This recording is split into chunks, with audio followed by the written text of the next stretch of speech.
teams are 32-0 if they're leading at halftime. This year's Rams team is not last year's or even the Super Bowl's team. They're truly a defensive team. They're led by Aaron Donald and Jalen Ramsey and Darius Williams and Leonard Floyd. And I can list all the names, including Jordan Fuller, who had 2 interceptions there. But McVay is okay with that. You know how, think about ego and pride, and I'm an offensive mastermind, and I'm the next great offensive play caller. I'm going to take the backseat on that, lean on our defense, and allow that be the lead story here. I think McVay gives them the edge. I really do. He has a combined 11-2 all-time against Arizona and Seattle. He's got to face those guys 3 times the rest of the way. I think the Rams have the edge, and it's because of the man calling the plays and now allowing the defense to be the ones leading the way. All right. Well, speaking as the only person to pick the Rams to win the NFC West. Nate, I think I'm up next, but maybe it's you. Who knows? Home shows, they're back. I love it. Yeah, listen, I'm kind of on the same note with Peter. I think you think of the Rams and you're like, yeah, Jared Goff, he's fine. Never mind Jared Goff. Jared Goff is going to golf, and that's just what he is. I think it's McVay. If you trust Sean McVay to have enough offense down the stretch, then you're home free. You are home free because the defense isn't even close. This is like one of the best defenses, never mind the division, in football, sports fans, in all of football.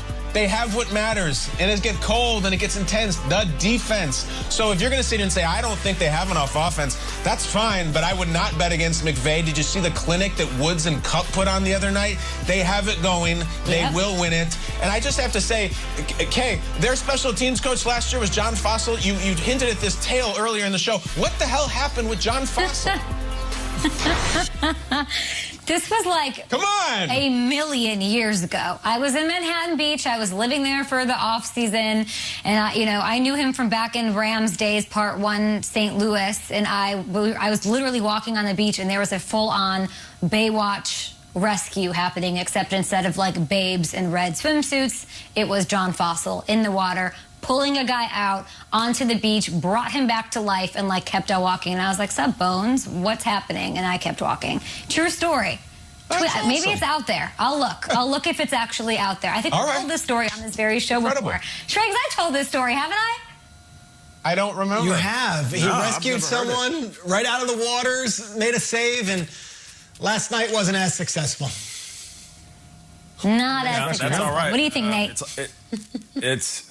It's ironic because the Cowboys are drowning in their own misery right now. But when it comes to the NFC West, I just saying, let's keep it real. That's what we do here on the show. I love all you Dallas Cowboys fans out there. It's just not your year. But when it comes to the NFC West, I respect the Rams. I hear what you're saying, Shrek. Sean McVay's a legend. And that stat, until he loses a game after leading at halftime, to me is the wildest stat in all of football. And the fact that he's won 32 games, 32-0 after leading at halftime. Kyle, you're right. The defense is phenomenal. But thank God for the schedulers, because the people who have made the schedule, they are allowing us to watch this come down to the wire. And it will. And it's okay for the NFC West to go week to week. We said it before the season that this was the best division in all of football. Of course, San Francisco excluded. They just had a terrible run when it came to the injury bug and COVID. So the 3 teams that are still in it, the Rams, of course, they have the experience. Sean McVay, he almost got to the mountaintop and won that ring. Seattle, we know if they get into the playoffs, they're as dangerous as anybody. And don't count out the Cardinals. They have flipped over the table a few times this season and beat teams they weren't expected to. So I still look at Kyler Murray and the quarterback as the quarterback for the Cardinals, and Russell Wilson as a quarterback for the Seahawks as 2 guys you just cannot count out.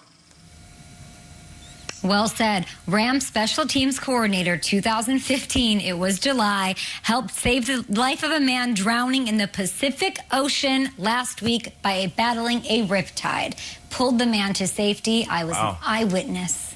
Bones, we love you. Okay, let's bring in, I'm sure Ian Rappaport didn't know this story either. I'm just glad to share it and shine some light this day after Thanksgiving. Ian, this got weird in a hurry. Let's talk about the Baltimore Ravens, COVID-19, Lamar Jackson. What's up?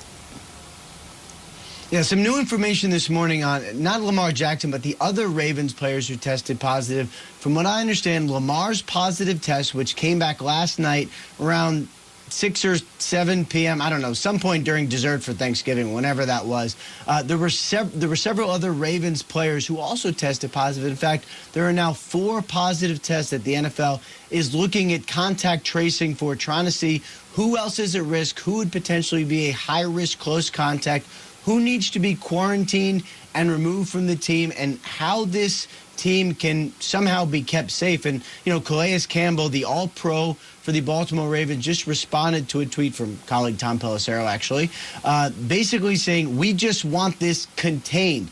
Nobody wants to get the virus. The hope now is just the Baltimore Ravens can get a handle on this outbreak inside their facility. The game for Sunday against the Steelers is, as of right now, still on. Ravens are not going to be full strength. They're not going to be the only team this season that's played without some of their star players due to COVID-19. But nothing is perfect in 2020, so this may end up having to be the way that it is. RG3 is active on that roster, a practice squad cat as well. We'll see how it shakes out for the Ravens, who are already in a desperate situation in that AFC playoff picture. Ian, appreciate you. We'll talk to you.